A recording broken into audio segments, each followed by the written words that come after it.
మా mulberry plant చూడండి ఎన్ని కాయలోనండి. చక్కగాను ఇప్పుడే మళ్ళీ ఎంత చక్కగా పట్టేస్తుందండి. పూత మీద ఉండి చక్కగాను కాయలన్నీ ఎంత చక్కగా రెడీ అయిపోతున్నాయో చూడండి. చెట్టు నిండా కాయలేనండి. చూస్తే మాత్రం చాలా ఇదిగా ఉంది.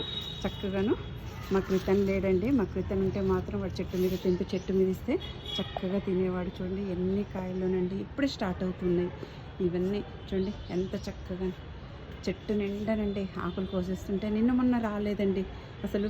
ఇప్పుడే కొన్ని కొంచెం పెద్దగా కూడా అవుతున్నాయి చక్కగాను. నిన్న మొన్న అయితే చిన్నగా ఉండినాయి. ఇప్పుడు మాత్రం విపరీతంగా కాపు వచ్చేస్తుందండి. చూడండి స్టార్టింగ్ నుంచి నేను చెప్పాను కదా, ఇట్లా పెట్టేసి ఇందులో ఒక బకెట్ పెట్టి దానికి సపోర్టింగ్ ఇచ్చాను. ఇస్తే చూడండి ఎంత చక్కగా.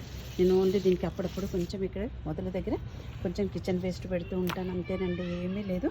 దానికే చూడండి చక్కగానే ఎంత కాయలు అయితే విపరీతంగా వచ్చేస్తున్నాయండి. ఎన్ని కాయలోనండి చూడండి ఎంత చక్కగాను. ఎన్ని కాయలు చూడండి. అప్పుడంతాను చూడండి చాలా కాయలండి ఇక్కడ ఎంతనండి. ఇందులో ఒక పిట్ట గూడు కూడా పెట్టింది చూడండి చక్కగాను.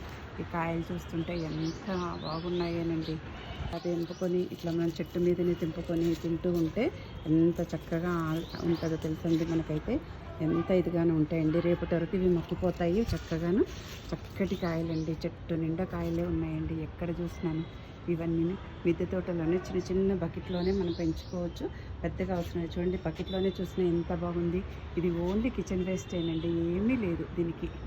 మీరందరూ కూడా ఇలా పెంచుకోండి. ఇలాంటి ఫ్రూట్స్ మీరు కూడా తీసుకోవచ్చు.